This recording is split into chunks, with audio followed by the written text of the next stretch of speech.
Once upon a time, in colonial America during the 17th century in Sleepy Hollow, New York, there was a sadistic soldier who was a German Hessian, whose name is forgotten, but who fought for the British Army.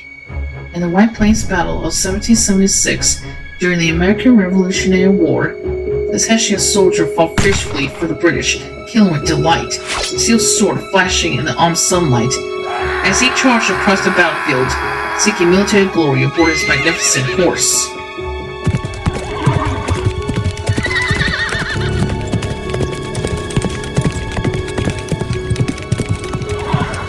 As cannon fire thundered and musket balls whisked through the air, a stray shot found its mark. The Hessian's head was severed clean from his body in an instant. His beautiful mount died along with him. The Hessian soldier lost his head and died on the battlefield that day.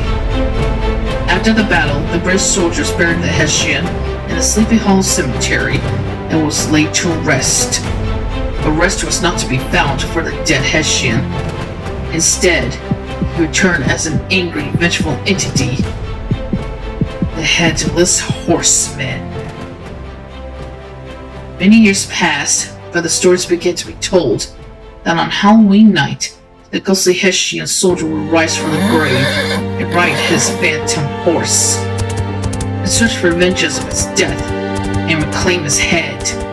In rage, he would kill anyone who crossed his path by slicing off their heads and taking them, as if he was claiming some gruesome and grisly trophy. As the years passed, the legend of the Headless Horseman grew, whispered around fireplaces, and used to frighten misbehaving children.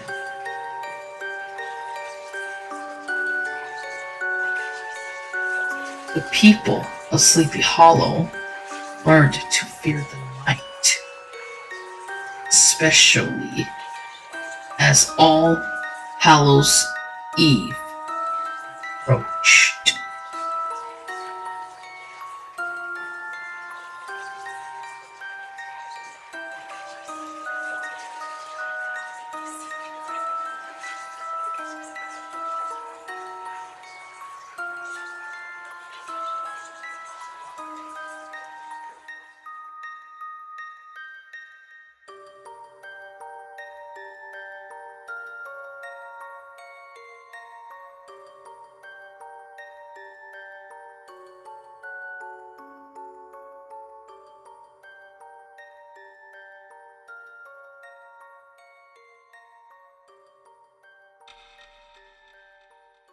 One crisp autumn evening, a young school teacher named Ichabod Crane arrived in the village. Tall and lanky, with a voracious appetite for both food and local lore. Ichabod quickly became fascinated by the tale of the Headless Horseman. Wow! He scoffed at the superstitions of the simple country folk, believing himself too educated to fall for such nonsense.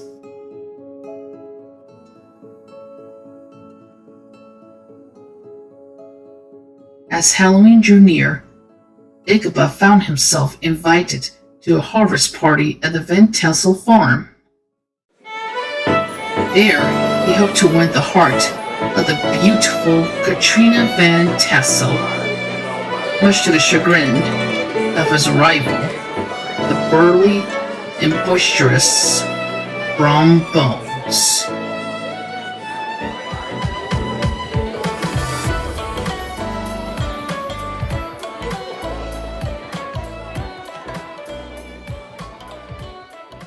As the night wore on, tales of the Headless Horseman filled the air, each more chilling than the last.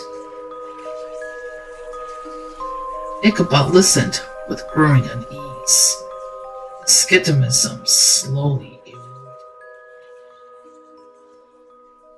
As the party came to an end, Ichabod mounted his horse for the long ride home through the dark woods.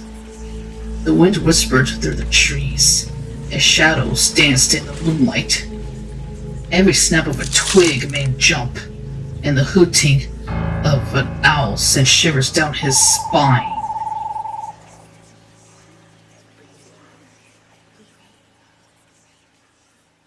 Suddenly, the sound of hoofbeats echoed behind him. Ichabod's heart raced as he urged his horse faster, too afraid to look back. The hoofbeats grew louder, closer. Mustering his courage, Ichabod glanced over his shoulder and froze in terror. There, silhouetted against the full moon, was a massive black steed bearing a rider without a head. The headless horseman had found his latest victim. Ichabod's horse reared in fright. Nearly throwing him off, he clung desperately to the reins, spurring the animal forward with all his might. The chase was on through the twisted paths of Sleepy Hollow, the thundering hooves of the spectral pursuer growing even closer. Ichabod's mind raced, recalling the stories he heard at the party. The bridge! If he could only make it to the bridge over the brook, he might be safe. The horseman, it was said, could not cross running water. With a burst of speed born of sheer panic, Ichabod urged his mount toward the bridge. He could hear the heavy breathing of the horseman's steed behind him, feel the icy chill of the spectral rider's presence. The bridge was just ahead, a thin silver of hope in the darkness. As Ichabod's horse thundered onto the wooden planks, he dared to hope he might escape.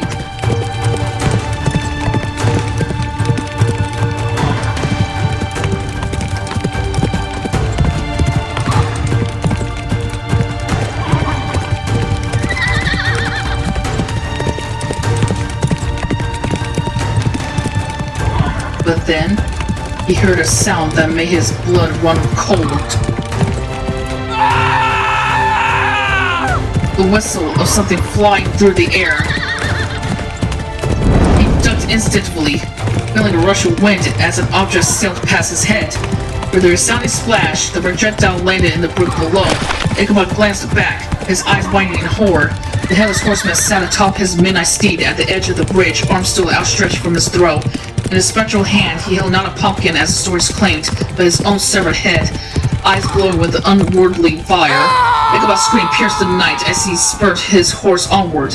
Not daring to look back again, he rode as if the hounds of Heck were at his heels, not stopping until he reached the outskirts of the village. Only then did he slow his mount lathered and heavying to catch his breath and gather his wits. As dawn broke over Sleepy Hollow, the search party set out to look for the missing school teacher. They found no trace of Ichabod Crane, save for his hat floating in the brook near the bridge and hoof prints that seemed to end abruptly at the water's edge. Some claimed to have heard ghostly laughter echoing through the woods that night, while others whispered seeing a shadowy figure on horseback disappearing into the mist. In the days that followed, the Headless Horseman's spirit still lived on, and the town of Sleepy Hollow, looking for more victims for their heads to reclaim, and making it one of its own.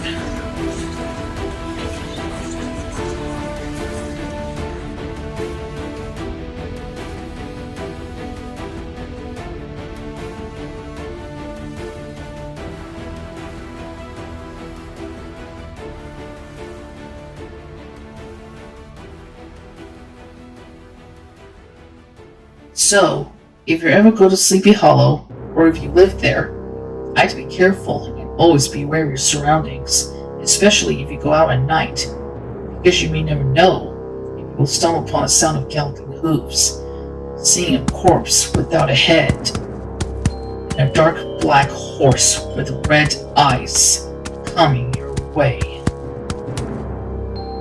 coming to slice your head. And reclaiming it as one of his own.